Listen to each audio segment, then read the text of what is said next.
உயிரோடு தமிழோடு இணைந்திருக்கிறீர்கள். ILC தமிழ் உயிரோடு தமிழில் அன்பர்களே, உலக நகர்வல் நிகழ்ச்சியில் இணைந்திருக்கிறீர்கள். இன்றைய உலக நகர்வல் நிகழ்ச்சியில் எங்களோடு கனடாவிலிருந்து அரசியல் ஆய்வாளர் நேரு குணரட்னம் அவர்கள் இணைகின்றார். வணக்கம் நேரு அவர்களே. வணக்கம். அன்பர்கள் சார்பாக உங்களுக்கும் வணக்கத்தை தெரிவித்துக் கொண்டு, நேரு அவர்களே, ஈரான் இஸ்ரேல் அமெரிக்காவுக்கு இடையிலான போர் தொடர்பாக அந்த நிலைமைகளை பார்க்கலாம் என்று நம்புகிறேன். செவ்வாய்க்கிழமை அமெரிக்காவுடைய பாதுகாப்பு அமைச்சர் பீட்டர் ஹெக்ஸெட் கூறியிருந்தார், ஈரான் மீது அமெரிக்கா தாக்குதலை மிகவும் தீவிரப்படுத்த போன்று என்று கூறியிருந்தார். அவருடைய அந்த ஊடக சந்திப்புக்கு பின்னர் அவர் கூறியது போல் தெஹ்ரானில் பாரிய ஒரு தாக்குதல் நடந்திருக்கின்றது, வெடிச்சத்தங்கள் கேட்பதாக செய்திகள் வந்திருந்தது. இது தொடர்பாக நீங்கள் இவர்களுடைய அணுகுமுறை தொடர்பாக எவ்வாறு இருக்கின்றது என்று நீங்கள் கூறுவீர்களா? குறிப்பாக திங்கட்கிழமை அன்று டொனால்ட் ட்ரம்ப் அவர்கள் போரை முடிவுக்கு கொண்டு வருவதாக அறிவித்திருந்தார். அது எண்ணெயினுடைய விலையை குறைப்பதற்காக அவ்வாறான கருத்தை கூறினார் என்று கூட பலர் கூறுகிறார்கள். ஆனால் அவர்களுடைய நோக்கம் வேறவாகவும் இருக்கலாம் என்று கூறுகிறார்கள். நீங்கள் எவ்வாறு அவதானிக்கிறீர்கள் என்று கூறுவீர்களா? இந்த போரை விரைவுக்குள் முடிவுக்கு கொண்டு வர வேண்டிய கட்டாயம் அமெரிக்க ஆட்சி மையத்துக்கு உருவாகி இருக்கிறது, அவர்களை கடந்து என்பதுதான் உண்மை. அதுக்கு பல காரணங்கள் இருக்கிறது. ஒன்று, இந்த போர் இந்த மத்திய வளைகுடா வட்டகையை கடந்து உலகளாவி பரவிவிட்டது. அதாவது நேரடியாக சண்டையில் ஆக்கள் இல்லாவிட்டாலும் என்றால் ஒரு போர் என்பது வெறுமையாக இராணுவம் சம்பந்தப்பட்டது அல்ல. இது அரசியல், பொருளாதார மையங்களும் சம்பந்தப்பட்டே இன்றைய உலக ஒழுங்கு மாற்றப்பட்டிருக்கிறது. ஆகவே இப்பொழுது இந்த போரியலை மையப்படுத்தி நிறைய சவால்கள் பொருளாதார ரீதியாக உருவாக்கப்பட்டு வருகிறது. ஆகவே இதை விரைவுக்கு கொண்டு வர முடியாவிட்டால் இந்த பொருளாதாரத்தினுடைய பாதிப்புகள் பல வடிவங்களில் பலரையும், அதாவது உலகத்தினுடைய பொருளாதாரத்தினுடைய வளர்ச்சியில் தாக்கத்தை ஏற்படுத்த போறது, பல நாடுகளில் குறுகிய கால பணவீக்கத்தை என்னாத உருவாக போறது. இதை கடந்து இந்த சப்ளை செயினில் ஏற்பட்டிருக்கக்கூடிய இந்த சவால் என்பது அதை இட்டு நிரப்புவதற்கு அது காலத்தை எடுத்துக்கொள்ள போகிறது. ஆகவே அதாவது குறிப்பாக எண்ணெய் விலையேற்றம் மட்டுமல்ல, இதை கடந்து எரிவாயுனுடைய சவால் வந்திருக்கிறது. இப்பொழுது விமானங்களுக்கான எரிபொருளுக்கான சவால் உருவாகி இருக்கிறது. இந்த வட்டையிலிருந்து இதை கடந்தும் குறிப்பாக விவசாயத்துக்கான யூரியா கான ஏற்றுமதிகள் இருக்கிறது. ஆகவே இது பொருளாதார ரீதியாக பல மட்டங்களில் தாக்கத்தை ஏற்படுத்தக்கூடியதாக இருக்கிறது. இந்த மத்திய வளைகுடா முழுமையாக முடங்கி கிடந்தார். அவை அது முடங்கி கிடந்தது நீளுகின்ற வகையில் அந்த தாக்கம் இருக்கிறது. அதனால்தான் நேற்று அதாவது டொனால்ட் ட்ரம்ப் ஒரு கதையை சொன்னார், விரைவில் இந்த போரை முடிவுக்கு கொண்டு வருகிறோம் என்று. அதில் உள்ளாந்த ரீதியாக அர்த்தம் இருந்தாலும் அது உடனடியாக சொன்னதனுடைய ஒரு அர்த்தம் இருந்தது, இந்த நீங்க சொன்னது போல எண்ணெய் விலையை மிக வேகமாக ஏறி சென்று, அதாவது கிட்டத்தட்ட ஒரு 60-70% எட்டியது. அதாவது $70 இருந்தது இந்த போர் ஆரம்பிப்பது முன்னர். 70க்கு சற்று கீழே சுட்டி கொண்டு இருந்தது. இது $120 வரையும் சென்றது என்பது ஒரு பெரிய ஒரு இது உலக நாடுகளை தாக்குவது மட்டும் கடந்து அமெரிக்காவிலேயே இது பெரும் தாக்கத்தை உருவாக்கி கொண்டிருக்கிறது. அமெரிக்க மக்கள் போர் எங்கோ நடைபெறுகிறது என்பதை கடந்து அந்த போரினுடைய இதை உள்ளாந்த ரீதியாக அவர்கள் அனுபவிக்க ஆரம்பித்திருக்கிறார். அமெரிக்காவில் கிட்டத்தட்ட 55% எரிபொருளுக்கான விலை, அதாவது வான எரிபொருளுக்கான விலை அதிகரித்திருக்கிறது. ஆகவே இன்னும் 7 மாதங்களில் அமெரிக்காவில் ஒரு தேர்தல், அதாவது காங்கிரஸுக்கான தேர்தல், 3-1 செனட்டுக்கான தேர்தல். ஏற்கனவே ட்ரம்பினுடைய மக்கள் சார்ந்த கருத்து கணிப்பில் அவர் மிக மோசமாக பின்தங்கி இருப்பது என்பது அந்த கட்சி மீண்டும், என்னால் அவர்கள் தான் தொடர்ச்சியாக இருக்கிறார்கள். அவை அவர்கள் இந்த முறை காங்கிரஸை இழப்பதற்கான வாய்ப்பு அதிகரித்திருக்கிறது. ஆகவே இவ்வாறான விடயங்கள் இன்னும் அதை வீரியமாக்கும். ஆகவே இதை விரைவாக இந்த தாக்கம் மக்களிடம் முழுமையாக சென்றடைக்கும் நிறுத்த வேண்டிய ஒரு கட்டாயம் இருக்கிறது. அவ்வாறு இருந்தால் ஏதோ வழியில் அதை நிறுத்த வேண்டும் என்று சொன்னால் அதற்கு முன்னர் தாங்கள் அது வெற்றி பெற்றது என்றும் காட்ட வேண்டும். அதுக்கு தாங்கள் அதை என்றால் இந்த போரை தொடங்கியது அமெரிக்காவே கிடையாது. அமெரிக்கா உள்ளே இழுத்து வரப்பட்டது.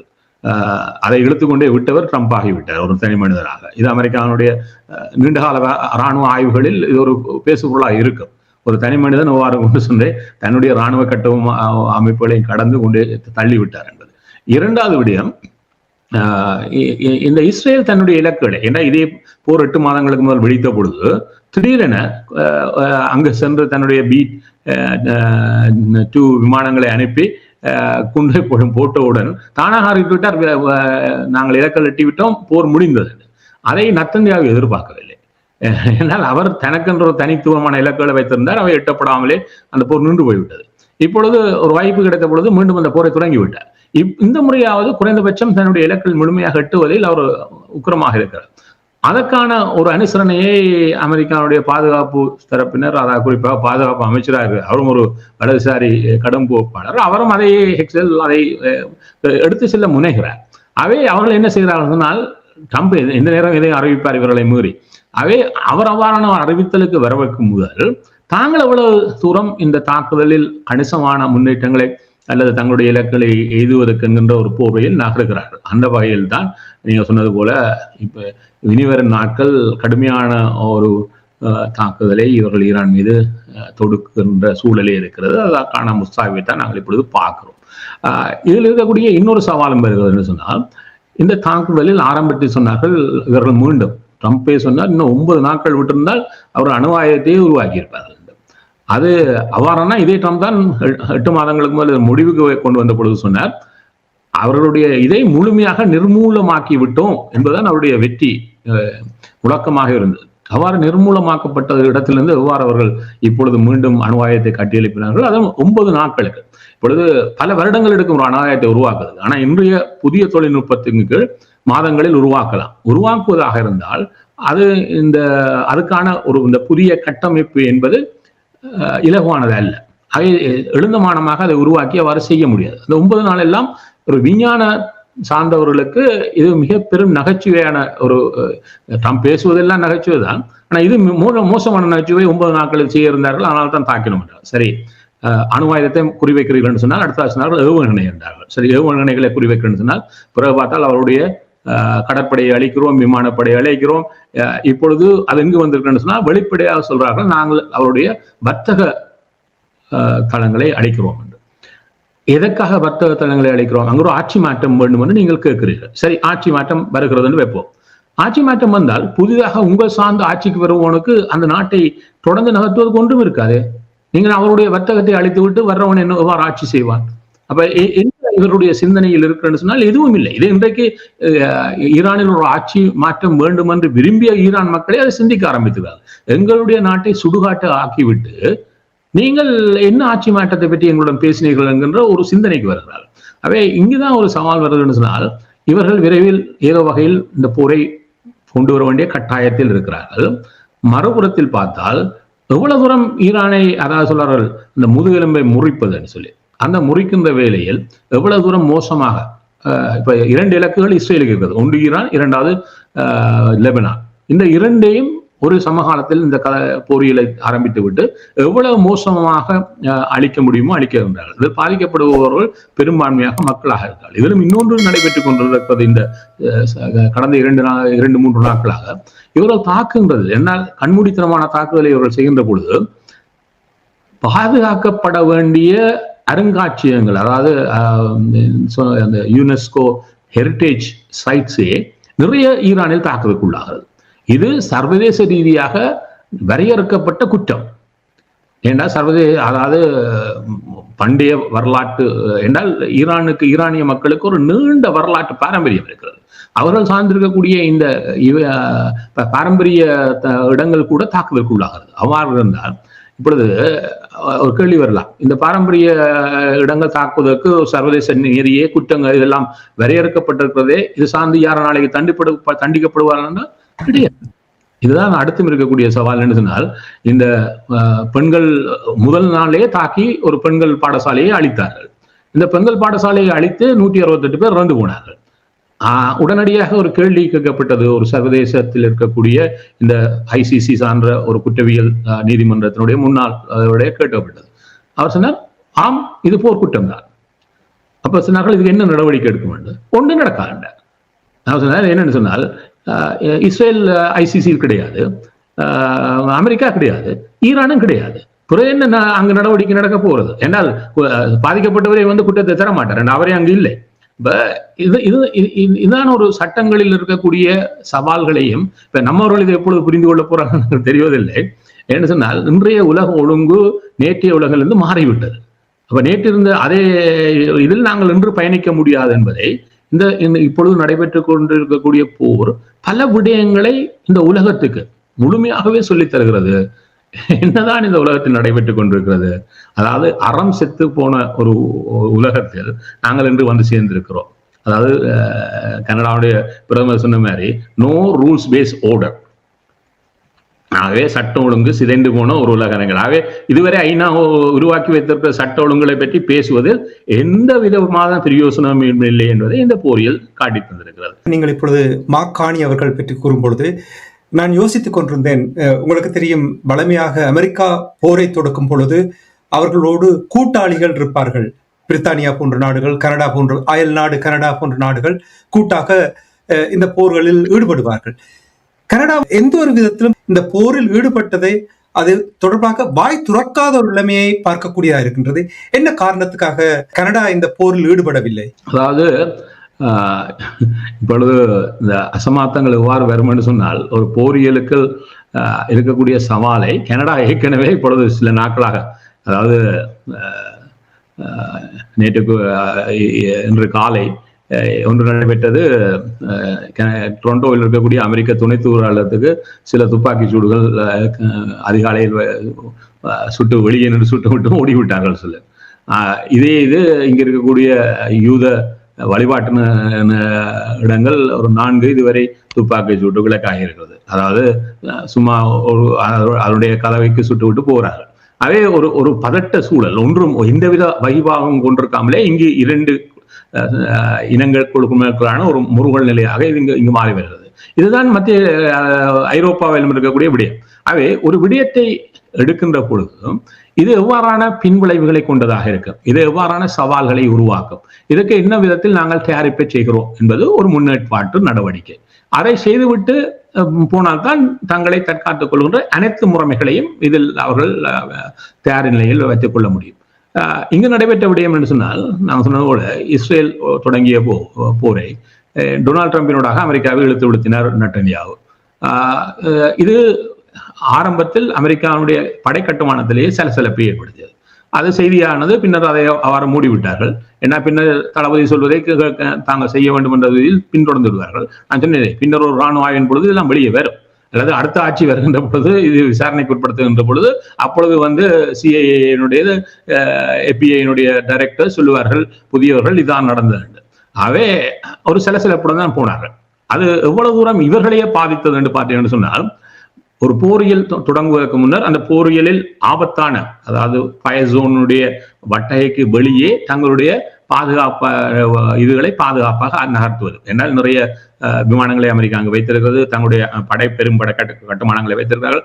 இதில் ஆள் குறைப்பை செய்வது, பாதுகாப்பாக்கப்பட வேண்டியவற்றை இந்த எல்லைக்கு வெளியே, என்னால் ஈரானுடைய எல்லை 2000 கிலோமீட்டரை வரும், அந்த வட்டகைக்கு வெளியே நகர்த்தி வைத்துக் கொள்வார்கள். இது முன்னேற்பாடாக செய்கின்ற விடயங்கள். இவை எதுவும் செய்யப்படவில்லை.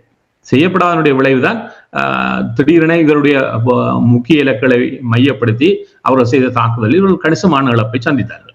அதாவது உடலியல் ரீதியான இழப்பை கடந்து கட்டுமானம், இவர்கள் இந்த வட்டகையில் உருவாக்கிய கட்டுமானத்தில் பாரிய இழப்புகளுக்கு அவை உள்ளானது காரணமே இந்த தயாரிப்புகள். இரண்டாவது விடயம், இதை வெளியே கொண்டு சென்றால் பாதுகாப்பான இடமாக இவர்கள் கொண்டு வைக்கக்கூடியது சைப்ரஸும் ஸ்பெயினிலே, ஏன்னா அவை குறுகிய தூரத்தில் இருப்பதால். ஆனால் இதை செய்த பொழுது இதை செய்வதற்கு பிரித்தானியுடன் பேசவில்லை, ஸ்பெயினுடன் பேசவில்லை. அதனால்தான் பிரித்தானியுடன் பெரும் முருகல் நிலையே வந்தது. ஏனென்று சொன்னால் அது 5 நாட்கள் எடுத்தது ஒரு பேச்சுவார்த்தையினூடாக ஒரு இணக்கப்பாட்டுக்கு வருவதற்கு. அதனால்தான் ட்ரம்ப் ஸ்டாமர் மீது மிக கடுமையாக வார்த்தை பிரயோகம் செய்தார்.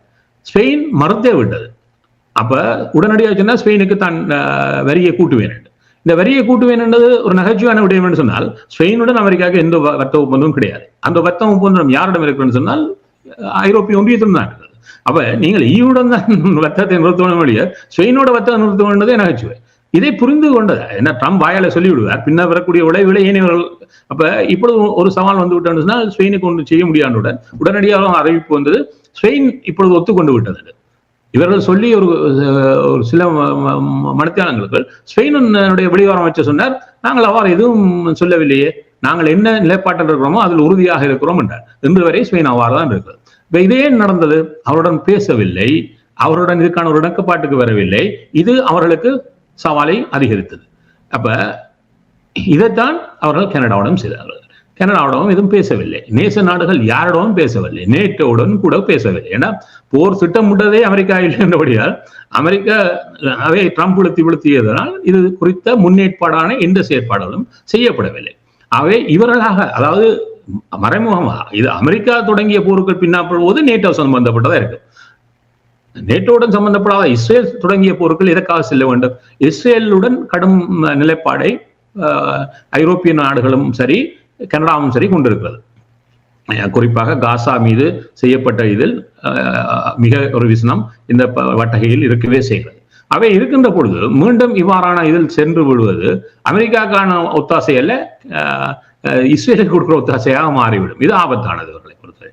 அதனால்தான் கனடா தரப்பில் இப்பொழுது சமீபத்தில் பாதுகாப்பு அமைச்சரிடம் இந்த கேள்வி 2 நாட்கள் கேட்டபொழுது அவர் சொன்னார், எங்களுடன் இது குறித்து எதுவும் பேசப்படவில்லை, அதனால் நாங்கள் இந்த போரில் ஒரு அங்கமாக இல்லை, நாங்கள் அவ்வாறே இருந்து கொள்வோம் என்று சொல்லிவிட்டார். ஒரு சில ஏன்னா இதில் நீண்டு பேச அவர்கள் விரும்புவதில்லை, ஏன்னா அது இன்டர்பிரிட்டேஷன்ஸ், அதுக்கான ஒவ்வொரு அர்த்தங்கள் கற்பிக்கப்படும் என்ற ரீதியால் சுருக்கம். அதை சொன்னார், எங்களுடன் எந்த கலந்துரையாடல் இதை பற்றி பேசவில்லை, அவே நாங்கள் இதில் அங்கமில்லை என்று விளத்திவிட்டார். அவே இது ஒரு இன்று இவ்வளவு காலத்தில் ஒரு பெரிய ஒரு மாற்றம்.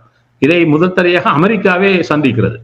ஏன்னு சொன்னால் இது ஒரு ட்ரம்பினுடைய ஆட்சிக்கு வந்து கிட்டத்தட்ட ஒரு 14 மாதங்கள் ஆகிறது. இந்த 14 மாதங்களாக ஒவ்வொரு கட்டமாக நகர்ந்து இப்பொழுது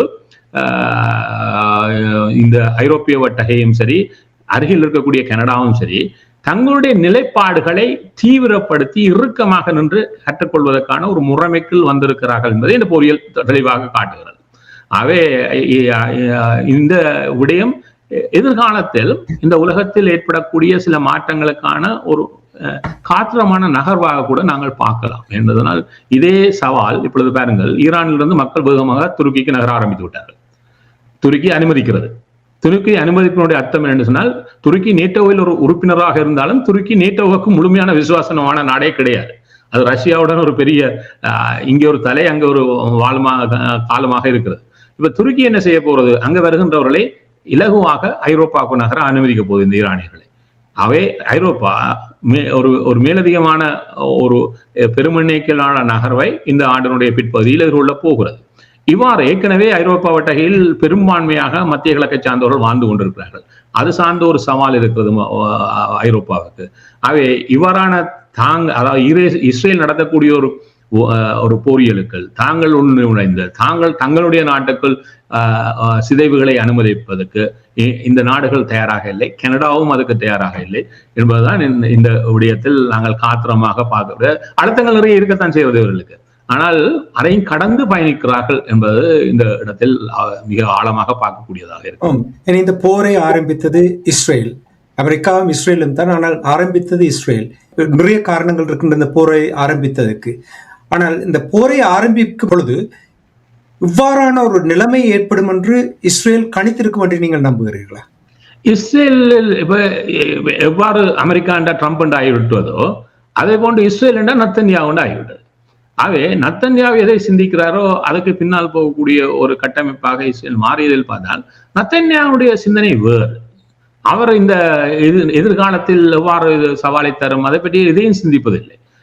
அதாவது என்ன இருவருக்கும் தாங்கள் ஒரு உச்சமான ஆதிக்க சக்தி என்கின்றது அவர் கர்வமாகவே இந்த மண்டைக்குள் இறங்கிவிட்டது. நாங்கள் எதையும் செய்யக்கூடியவர்கள், நாங்கள் யாருக்கும் பயப்பட தேவையில்லை, நாங்கள் இதை பற்றியும் சிந்திக்க தேவையில்லை, நாளை வருவதை நாங்கள் பார்த்துக்கொள்வோம். என்ன விடயம் என்று சொன்னால், நாளை வருகின்ற சவாலில் இதில் ஒரு 4 ஆண்டுகளுக்கு பின்னர் ஒரு சவால் வருகிறது, 5 ஆண்டுகளுக்கு பிறகு ஒரு சவால் வருகிறது வைங்கள், இவர்கள் இருவரும் இருப்பார்கள் என்று தெரியாது. ஆனால் அதனால் அவர்கள் தாங்கள் இருக்கின்ற காலத்தில் ஏதோ செய்துவிட வேண்டும் என்று நினைக்கிறார்களே ஒழிய நீண்ட காலத்தில் இந்த நாட்டினுடைய 5 ஆண்டுகளுக்கு பிறகு என்ன, 10 ஆண்டுகளுக்கு பிறகு என்ன, 20 ஆண்டுகளுக்கு பிறகு என்ன, தங்களுடைய போர் இது வடிவம் எவ்வாறு இருக்க வேண்டும் என்கிற சிந்தனை இந்த இருவரிடம் கிடையாது. ஆகவே தங்களுக்கு ஒரு எதிரி என்றால் அவனை முழுமையாக சிதைத்து விடுவது. மிக ஒரு துன்பியல் என்று சொன்னால், இதே யூத மக்கள் தான் ஒரு இனப்படுகொலையை பெரும் படுகொலையை சந்தித்து மீண்டு வந்தவர்கள். அவ்வாறு இருந்தால் தங்களை பாதுகாக்கிறோம் என்பதனுடைய அர்த்தம் இன்னொரு இதே மனித குலத்தில் இருக்கக்கூடிய ஏனையவர்களை நீங்கள் உங்களுக்கு என்ன நடந்ததோ அதை அவர்கள் மீது செய்வது அல்ல. ஆனால் அவ்வாறான சிந்தனை வடிவம்தான் நட்டன்யாவிடம் இருக்கிறது. இப்பொழுது என்னால் யூதர்கள் ஒருவர் கூட இது செய்வது தப்பு என்று சொல்வதற்கு நிறைய யோசிக்கிறார்கள். கனடாவிலும் கூட இப்பொழுது இந்த அவருடைய வடிவாளத்தினங்கள் சுடப்பட்ட பொழுது அவர்கள் பேசுகிறார்கள், நாங்கள் எப்பொழுதும் யூதர்களாக பெருமைப்படுகிறோம், எப்பொழுதும் நாங்கள் எங்களுடைய இஸ்ரேலுடன், அது இந்த கனடாவோட குடிமகன், ஆனால் நாங்கள் இஸ்ரேலுடைய பெருமைப்படுகிறோம், இஸ்ரேலுடன் தான் நாங்கள் முழுமையாக அனுப்புவோம் என்று சொல்லிக் கொண்டிருக்கிறார்.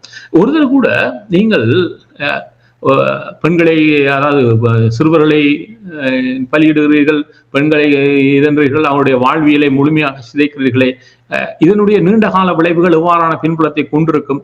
இது ஒரு காலத்தில், இப்பொழுது இதில் பாதிக்கப்பட்டிருக்கக்கூடிய இன்றைக்கு இந்த போரினை வடுக்களை பார்த்து வளர்க்கக்கூடிய காசாவில் இருக்கக்கூடிய சிறுவர்களாக இருந்தாலும் சரி, லெபனானில் இருக்கக்கூடிய சிறுவர்களாலும் சரி, ஈரானில் இருக்கக்கூடிய சிறுவர்களாலும் சரி, ஒரு 20 வருடத்துக்கு கூட பின்னர் அவர்களும் கூட இதே வன்முறைக்குள் நிற்கலாம். அதுக்கு யாரோ வழிவகுத்தார் சொன்னால் இதே நட்டன்யாஹு தான் இருப்பார். ஆனால் அந்த நேரம் நட்டன்யாஹு இருக்க மாட்டார். ஆனா அதுக்கான வினையை இஸ்ரேல் எதிர்காலத்தில் இது ஒரு கட்டத்தில் கொடுக்க போகிறது. அதனால சொன்னேன், இவர்களுக்கு நீண்ட கால சிந்தனை இருக்கிற இதுவும் கிடையாது. இப்பொழுது இருக்கக்கூடிய இந்த வக்ரம், தாங்கள் தான் இந்த மேலாதிக்க சக்தி, எங்களை கடந்து எதுவும் கிடையாது என்று இவர்கள் சிந்திக்கின்ற இந்த வக்ரத்தினுடைய வடிவம் உலகத்தையே இன்றைக்கு சேர்த்துக் கொண்டிருக்கின்ற, உலகத்திலேயும் வாய் திறந்து பேசக்கூடிய வல்லமை கொண்ட தலைவர்கள் குறைந்து விட்டார்கள். பூட்டின் அவர்களை தவிர. ஆமா, நாங்கள் பேசாமல் இருப்போம். இருந்து விட்டால், ஏன்னா அது பூட்டினுக்கு ஒரு காரணம் இருக்குன்னு சொன்னால், அவர் உளவுத்துறையிலிருந்து வளர்ந்து வந்தவர், இந்த ராணுவ கட்டமைப்பிலிருந்து வளர்ந்து வந்தவர். ஆகவே அவருக்கு இதை எதிர்கொள்வதற்கு பழகிவிட்டன. ராணுவ கட்டமைப்பே ஒரு உளவியல் போர் கட்டமைப்பு தான். ஆகவே அவர்களுக்கு இந்த உளவியல் தாக்கத்தை தராது. ஏனையவர்களுக்கு இருக்கக்கூடிய சவால் என்னென்ன, ஏனைய தலைவர்களுக்கு நாங்கள் ஏதாவது செய்து விட்டால், ஏன்னா அவர்கள் ஆட்சி கட்டில் இருக்க வேண்டும், தங்களுடைய கட்சிக்கு தலைவர்களாக இருக்கணும், தங்களுடைய கட்சிக்கு தலைவர் ஆட்சி கட்டில் இருக்கலாம். ஆகவே நாங்கள் பலகீனப்பட்டு விடுறதுக்கு நான் எடுக்கிற முடிவு ஏதாவது பாதிப்பா வந்துடுமோன்னு பயம். இப்பொழுது இவர்கள் இருவருக்கும், ட்ரம்புக்கும் நட்டன்யாஹுக்கும் இருக்கொண்டு வைங்க, கிடையவே கிடையாது. நாங்கள் எடுக்கிற ஒரு தப்பு தங்களுக்கு பாதிப்பா வருமா என்கின்ற எந்த சிந்தனையும் இல்லாத 2 தலைவர்கள் இவர்கள். ஏனையவரிடம் அந்த பயம் காரணமாக என்ன செய்கிறார்கள், வாயை கூட திறக்க மறக்கிறார்கள், இதுவும் சொல்ல மறுக்கிறார்கள். அப்ப சொல்வதை அவர் அது இங்கே ஒரு சவாலை கொண்டு வரும் என்று சொன்னால், இவர்கள் இருந்தான்னு சொன்னால், இவர்களுடைய நாட்டுகள் இருக்கக்கூடிய மக்கள் நாளைக்கு இவர்களை மாற்றுவதற்கு முனைவார்கள் என்று சொன்னால், நீங்கள் இப்படி இருந்து என்ன பெரிய, ஏன்னா அவர்களும் மக்களிடம் இன்றைக்கு எல்லா செய்தியும் சென்றடைகிறது, முன்னர் மாதிரி இல்லை. என்னால் நடைபெறுகின்ற சம நேரத்திலேயே மக்கள் என்று தங்கள் கண் முன்னால் விரிகின்றதை பார்த்துக் கொண்டிருக்கிறார்கள் உலகத்தில் எங்கிருந்தாலும். ஆகவே அவர்களுக்கு தாங்களாக செய்தியை பெற்றுக் கொள்கின்ற வாய்ப்பு இருக்கு. முந்தைய சொன்னால் இந்த நாட்டினுடைய தேசிய ஒலிபரப்பு இதை கையப்படுத்தி விடுவார்கள் அரசு ஆட்சியாளர்கள். அவை அது என்ன சொல்லுகிறதோ அது மட்டும்தான் மக்களுக்கு செய்தி, வெளியிருந்து வராது. இன்றைக்கு எல்லாம் உடனடியாக கண்மால் விரிகிறது. அவை நீங்க மாட்டிக்கொள்வீர்கள். அவை ஏன் நீங்கள் அந்த துணிச்சலுடன், அதை நான் குறை சொல்ல முடியாது, மனிதனிடம் நிறைய பண்பு இருக்கிறது. இந்த காத்திரமாக இயங்குகின்ற தலைவர்கள் எப்பொழுதும் அருமையாகத்தான் வருகிறார்கள். ஏன் இவர்கள் எவ்வாறு என்று சொன்னால், ஏதோ காலத்தை கடத்தி சென்று நான் இருக்கும் வரையும் இந்த கதிரையில் இருந்து விட்டு போவோம் என்றுதான் இருக்காங்க. இது ஆபத்தானது. இப்பொழுது அந்த விதத்தில் தான் காணியை ஒரு வித்தியாசமா பார்க்கிறேன்னு சொன்னால், காணி தொடர்ச்சியாக சொல்லுகின்ற கருத்துக்களில் ஒன்று இருக்குன்னு சொன்னால், இதை சொன்னால் எதிர்வினை வருமோ என்கின்ற பயம் இல்லை. எது சரியோ நான் சொல்லுகிறேன் என்று சொல்லுகிறேன். இதுல இன்னொன்று கிடைக்குது. அப்படி சொல்லுகின்ற பொழுது இன்னொரு விஷயம் நடக்கிறது. அதுக்கான இந்த எதிர்வினையாட்டக்கூடியவர்கள் ஒரு மரியாதையும் கொடுக்கிறார்கள். இப்ப காணிக்கு ட்ரம்பிடம் ஒரு மரியாதையை பார்த்து கொண்டிருப்பேன் சொன்னால், ட்ரம்ப் காணின்ற பேரை அதிகம் பயன்படுத்துறதுக்கு நிறைய முந்தி ட்ரூடோவை பயன்படுத்துகின்ற பொழுது நாளும் ட்ரூடோவை இழுத்து பேசுவார். இப்பொழுது காணியினுடைய பேரை இழுத்து பேசுவதற்கு அவ்வளவு தூரம் கனடாவில் மாதிரி ஒதுக்கி வச்சுட்டார் காணிக்கு பிறகு. இதுக்குள்ள ஏன் நாம் போவான் என்ற ஒரு சிந்தனை வருகிறது. அப்ப புலி இஸ் ஆல்வேஸ் அ புலி. அப்ப நீங்கள் அதை புரிஞ்சிட்டீங்கன்னு சொன்னால், இந்த புலியோட சமரசம் செய்து கொண்டு போனீங்கன்னு சொன்னா நீங்களாம் அடிவாங்க. ஸ்டாண்ட் அப் ஃபார் த புலி என்ற ஒன்று இருக்கிறது. இந்த ஸ்டாண்ட் அப் பண்ணாக்க புலி கொஞ்சம் மரியாதை கொடுக்கும். அந்த மரியாதையை மற்ற தலைவர்கள் எப்பொழுது பெற்றுக்கொள்ள போறாங்க. ஸ்டாமர் கொடுத்த இடத்தை வச்சு கொண்டுதான் ட்ரம்ப் மாறி மாறி ஸ்டாமர் அடிச்சது. என்ன சொன்னால், ஸ்டாமர் ஆரம்பத்துல போய் முதல்ல சந்திச்சது ஸ்டாமர். அவர் பார்த்தாரையோ இவர் நம்ம இப்ப ஐரோப்பாட்டையில ட்ரம்போட நின்று மல்லு கட்டுற ஒரே ஒரு நான் மெக்ரோன்னு சொல்லுவேன். மெக்ரோன் அடிக்கடி முரண்டுபட்டு நேரடியாக சொல்றதுதான் சொல்லி போட்டு நிற்கும். அதுக்கு கொஞ்சம் மரியாதை கிடைக்குது. இப்ப இப்படியான கேரக்டரை எப்படி டீல் பண்றது ஒரு சைக்கலாஜிக்கல் கேம் இருக்கு. அது நடைபெறுமாக இருந்தால் அவர்கள் இதில் நிமிர்ந்து நிற்கலாம் என்பது ஒரு விடயம். உண்மை. நீங்கள் இப்பொழுது மாக்காணி தொடர்பாக கூறும்பொழுது உங்களுக்கு தெரியும், 3 நாட்களுக்கு முன்னதாக G7 நாடுகள் கூடினார்கள். இந்த போரினால் ஏற்பட்டிருக்கின்ற எண்ணெய் விலை அதிர்ச்சியை ஈடு செய்வதற்கு நாடுகளிடம் இருக்கின்ற மூலோபாய எண்ணெயை பயன்படுத்துவதற்கு அனுமதி கொடுக்க வேண்டும் என்று மாக்காணி அவர்கள் கூறியிருக்கின்றார். இந்த எண்ணெய் தான் இப்பொழுது 2 நாடுகளுக்கும் இடையே அல்லது 3 நாடுகளுக்கும் இடையில் நிற்கின்றது என்று தெளிவாக தெரிகின்றது. இப்ப டொனால்ட் ட்ரம்ப் அவர்கள் கூறியிருக்கின்றார், ஹெர்முஸ் ஜனசந்தியில் கன்னி வெடிகள் வைத்தால் ஈரானை இதுவரையில் காணாத அளவுக்கு தாக்குதல் செய்வோம் என்று எச்சரித்திருக்கின்றார். இது வெறும் பேச்சா அல்லது அமெரிக்காவால் அப்படி ஒரு தாக்குதலை நடத்த முடியுமா? இல்ல, ட்ரம்ப் என்ன நினைக்கிறான்னு சொன்னால் தன்னுடைய வாயாலே அது வர்த்தகத்தில் அவர் அதை எட்டுகிறார். என்ன சொன்னார்ல, போர் விளைவில் முடிவுக்கு வரும்னு சொன்னால் $120 இருந்தது 90க்கு வந்துச்சு. அதை என்னன்னு சொன்னால் போர் முடிய போறது, அப்ப இனிமேல் எண்ணெயை பெருசா விற்க முடியாதுங்கிற ஒரு இது. அது திருப்பியும் என்ன சொன்னால் அது முடியாட்டி போறிடும். ஆனால் அதே போன்றுதான் அவர் அடிக்கடி இந்த வார்த்தை பிரயோகங்களில் சொல்லக்கூடிய ஒரு விடயம் சொல்லி பார்க்கிறார். சொன்னார், இப்ப அது ஒரு 5வது நாள் ஆகிறது. சொன்னார், நாங்கள் பாதுகாப்புடன், எங்களுடைய பாதுகாப்புடன் அந்த எண்ணெயை நகர்த்த போறோம். அது ராணுவ ரீதியாக சிந்தித்தீங்கன்னா வாய்ப்பே இல்லை. அது ஆபத்தான ஒரு முயற்சி. அதுக்கு என்ன அமெரிக்காவுடைய படைக்கலங்கள்லாம் உள்ளே போகணும். அதுக்கு அமெரிக்க படத்தரப்பு ஒத்துக்கொள்ளாது. என்ன சொன்னால் அது ஒரு ராணுவ ரீதியாக கையாளக்கூடிய ஒரு விடயமே அல்ல. அதனால் அது நடைபெறவில்லை. ஆனால் வாயால சொல்லிவிட்டார். அது நான் நிறைய சொன்னேன், இது செய்கிறேன் அது செய்கிறேன். பல விஷயம் இதுவரையும் அப்படியே நடக்காமலே கடந்து போகிறது. அதுக்கு காரணம் அது ராணுவ ரீதியாக எது வாய்ப்பில்லையோ அதை சொல்லி விடுவார். 2வது ராணுவ சம்பந்தப்பட்டவரே இல்லை. அவர் ராணுவத்திலே அமெரிக்காவில் அந்த காலத்தில் கட்டாய ராணுவ சேவை இருந்த காலத்தில் கூட ராணுவத்தை தவிர்த்து கொண்டவர். அவை இவருக்கு ராணுவ ரீதியாக சிந்திக்கின்ற சிந்தனையோ வல்லமையோ கிடையாது. அவை தன்னுடைய வாயில் வருவதை கேட்காமலே சொல்லி விடுவார். ஆனா வாய்ப்பில்லை. அவை இப்பொழுதும் மிரட்டுகிறார். இப்ப ஒரு விடயம் இருக்கிறது. சரி, அமெரிக்கா ஈரானுடைய கடற்படையை நாங்கள் முழுமையாக அழித்து விட்டோம் என்று அறிவித்து நீங்கள் நாளாகிவிட்டது. அவை இப்பொழுது கடற்படை கிடையாது ஈரான் வைத்துக் கொள்வோம். அது இருக்கா இல்லையாண்டு 2வது விடயம் இல்லை என்று வைத்துக் கொள்வோம். வைத்து விட்டால் அப்ப நீங்கள் இப்பொழுது எதுக்காக பயன்படுத்துவீர்கள்? நகர்த்தலாம் தானே? நகரவில்லை. காரணம் ஒன்று, இந்த பகுதியில் பயணிக்கக்கூடிய எந்த ஒரு ஆயிலை ஏற்றி வரக்கூடிய டேங்கர்ஸுக்குமான காப்புறுதிகளை காப்புறுதி நிறுவனங்கள் முழுமையாக ரத்து செய்து விட்டன. காப்புறுதி தர முடியாது விட்டார்கள். அது ஆபத்தானது, நாங்கள் வரவில்லை என்றார்கள். அவை காப்புறுதி இல்லை. உடனடியாக சொன்னார், அதுக்கான காப்புறுதி இல்லாத நாங்கள் செய்கிறோம் கொண்டு வரோம். அப்ப அது எவ்வாறு சாத்தியம் என்கின்ற ஒரு பொருளாதார முறைமை சார்ந்த சிந்தனையே இல்லாம சொல்லிட்டார். ஆனால் அது வாய்ப்பில்லை. ஆகவே அதுவும் நடைபெறவில்லை. இப்பொழுது மீண்டும் ரெடி பார்க்கிறார். அப்ப இப்பொழுது காப்புறுதி நிறுவனங்கள் எப்பொழுது காப்புறுதியை இந்த டேங்கர்ஸுக்கு வழங்கும்? இந்த டேங்கர்ஸை ஓன் பண்றவன் அதை இழந்து போட்டு காப்புறுதி நிறுவனம் இல்லாட்டில் அவனுக்கு அது பெரும் இழப்பு. ஆக அவன் முயற்சி செய்ய மாட்டான். யாரதான் என்ன கேட்டாலும் அவன் சொல்லுவான், நோ, நாங்க ஏற்றி கொண்டு வர மாட்டோம். ஏன்னா இது நாடுகள் சிலது தங்களுடைய இதை அனுப்பி ஏற்றுவார். மிச்செல்லாம் இப்படி நிறுவனங்கள் ஏற்றி கொண்டு போய் கொடுத்து காசு வாங்குற கப்பலை வச்சு வியாபாரம் அவர்கள் அதை செய்ய மாட்டாங்க. ஏன்னா காப்புறுதி இல்லாமல் போனால் அழிவு. அப்ப 2வது விஷயம், சரி, காப்புறுதி நிறுவனங்கள் எப்பொழுது வரும்? இது முழுமையாக முடிவுக்கு வந்து பாதுகாப்புன்றதன் பின்னர் மீண்டும் இதற்கான காப்புறுதி வரும். அவை அதுவரையும் சவால் இருக்கிறது. 2வது விடயம், உள்ளே சென்று ஏற்றி வருகின்ற பொழுது சரி அவர்களிடம் இதை விடுவோம். அவர்கள் நிலத்திலிருந்து இதை தாக்க முடியுமோ? ஒரு ட்ரோனை வச்சு ஒரு பத்த வைக்க முடியும். சரி, அதை முழுமையாக முடிவு கொண்டு வந்துட்டு அது யாரிடமுக்கும் அதுக்கான உறுதி இல்லை. இதிலிருந்து எந்த தாக்குதலும் தரையில் இருந்து, ஏன்னா ஒரு சிறிய பகுதி தான் ஹோமோஸ். அப்ப அதுக்குள்ளார வருவதை பாதுகாப்பாக கொண்டு வர முடியும்ன்றதுக்கு இந்த ஒரு உத்தரவாதம் இல்லை. 3வது விடயம் இருக்கிறது. சரி, ஈரானுடைய கடற்படையை அழித்து விட்டீர்கள். ஆனால் நீர்மூழ்கி கப்பல்கள், நீங்கள் நீர்மூழ்கி கப்பலை வைத்தான் இலங்கைக்கு அருகில் வைத்த ஒரு ஈரானிய போர்க்கப்பலை நீங்கள் அழித்தீர்கள். ஆனால் நீர்மூழ்கி கப்பல்களை என்னுடைய எண்ணிக்கையின் அடிப்படையில் 4வது, அதாவது அமெரிக்கா, ரஷ்யா, சீனா கிட்டத்தட்ட சமத்துவமான எண்ணிக்கையில் கொண்டு நீர்மூழ்கி கப்பலை வைத்திருக்கிறார்கள். அதுக்கு அடுத்து அதிக நீர்மூழ்கி கப்பலை வைத்திருப்பது ஈரான். இன்று வரை இந்த போரில் இருப்பவர்கள் எவரும் ஈரானுடைய நீர்மூழ்கி கப்பலை நாங்கள் அழித்தோம் என்று இதுவரை யாரும் கிளைம் பண்ணவே இல்லை. நாங்கள் அந்த அறிவிப்பை விட இல்லை.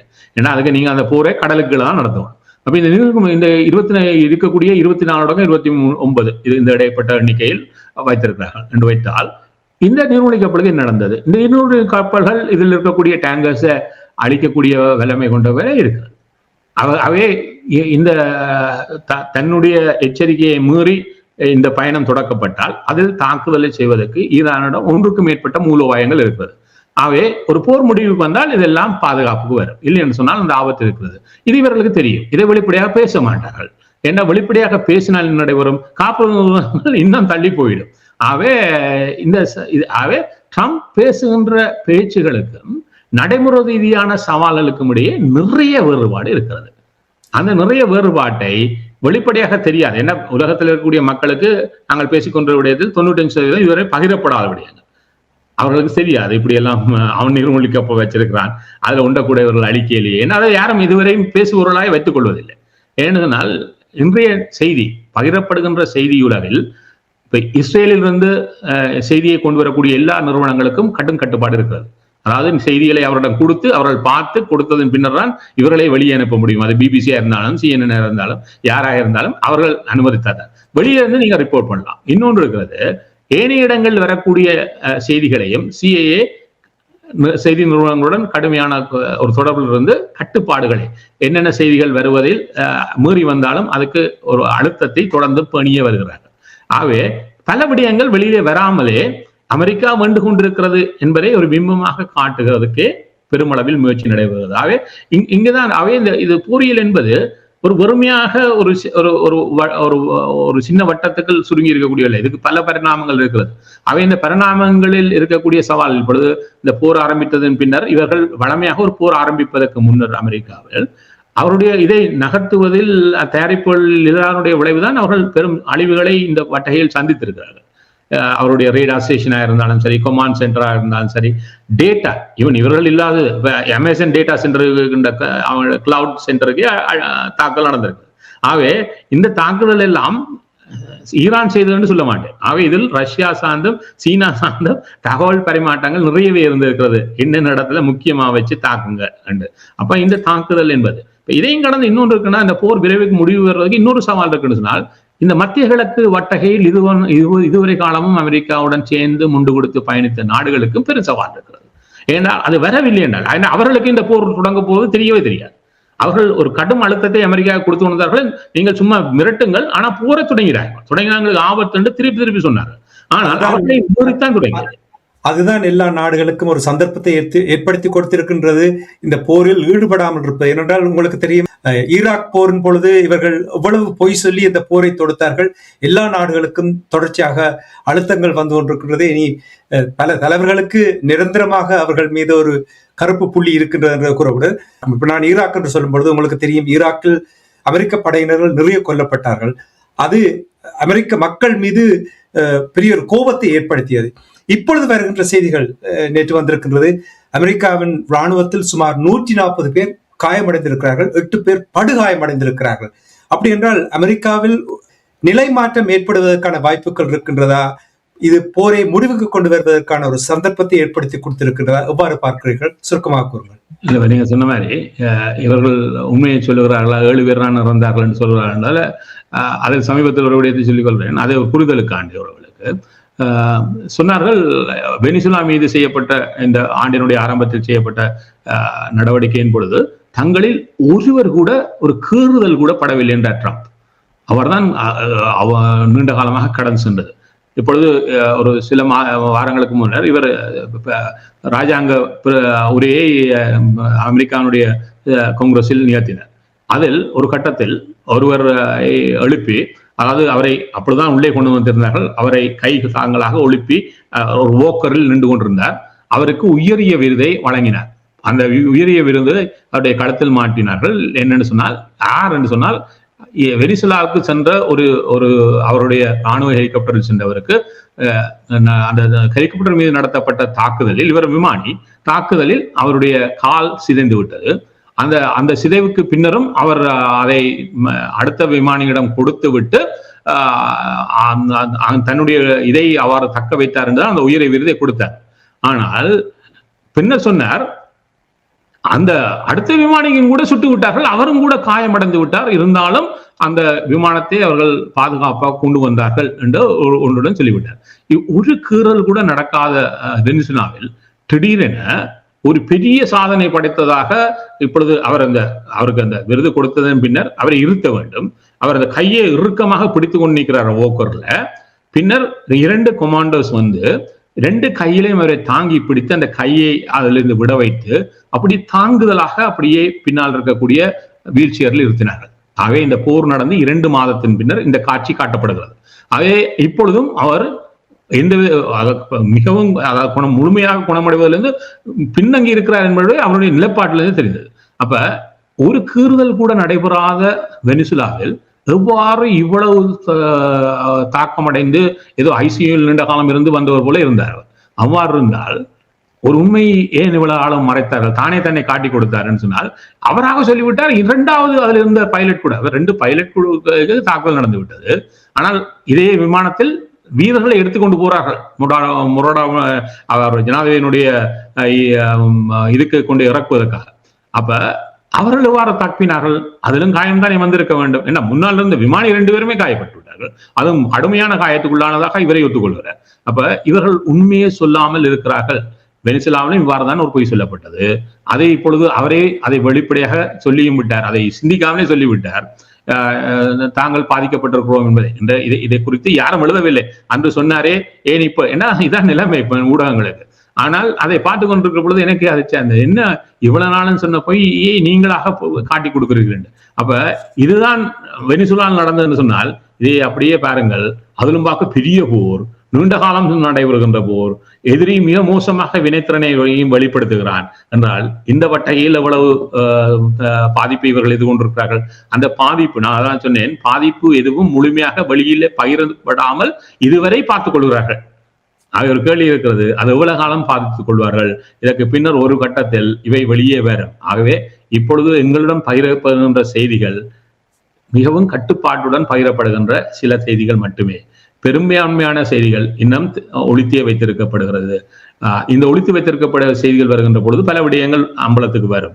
ஆகவே அதான் என்ன ஒரு போரியல் தளத்தில் இவர்கள் முழுமையாக தங்களுடைய படைகளை நகர்த்தவில்லை, படை கட்டுமானத்தை நகர்த்தவில்லை. அதுக்கு முன்னொரு போர் வந்து விட்டது. ஆகவே அதை சரியாக இலக்கு வைத்து தாக்கி இருக்கிறார்கள். அதற்கான ஒத்தாசையை இனியவர்கள் வழங்கி இருக்கிறார்கள். ஆகவே இந்த போரியல் எவ்வாறான பின்விளைவுகளை கொண்டிருக்க போனதுனால் இது அரசியல் ரீதியாக நிறைய பின்விளைவுகளை கொண்டிருக்க போகிறது.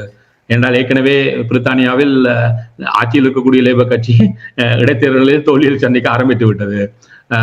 இதே போன்று இராணுவ ரீதியாக பல சவால்கள் இருக்கிறது. இதையும் கடந்து பார்த்தீங்கன்னு சொன்னால் பொருளாதார ரீதியாக பெரும் சவாலை இந்த உலகம் இந்த போர் சம்பந்தமாக எதிர்கொள்ளப் போகிறது என்பதனுடைய கட்டியத்தை இந்த 11 நாட்கள் சொல்லி இருக்கிறது. அவை இது எவ்வளவு காலம் நீடிக்க போகிறதோ அதுக்கேற்ற வகையில் இதனுடைய வீரியம், இந்த தாக்கத்திலான வீரியம் அதிகரிக்கவே செல்லுகிற போறது. இதுல இருந்து ட்ரம்ப் தன்னை நகர்த்தி விடுவார் இலகுவாக.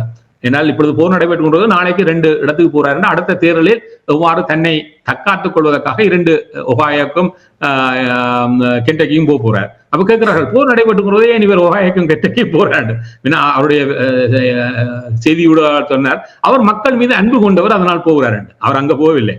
அவர் இன்னொரு களவு செய்வதற்காக, அரசியல் களவு செய்வதற்காக இந்த 2 மாநிலங்களும் போகிறார். ஆகவே அரசியல் ரீதியாக, பொருளாதார ரீதியாக, இராணுவ ரீதியாக பல பரிணாமங்களை கொண்டதாக இருக்க போகிறது.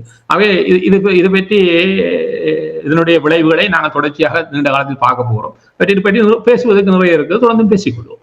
நிச்சயமாக அவருடைய ஊடகத்தில் கட்டுப்பாடுகளை வைத்திருக்கிறார்கள் என்று சொல்லும் பொழுது, ஆனால் அவருடைய எச்சரிக்கையில் எந்த ஒரு கட்டுப்பாடும் இல்லை என்றால் நேற்றும் கூட கூறியிருக்கிறார்.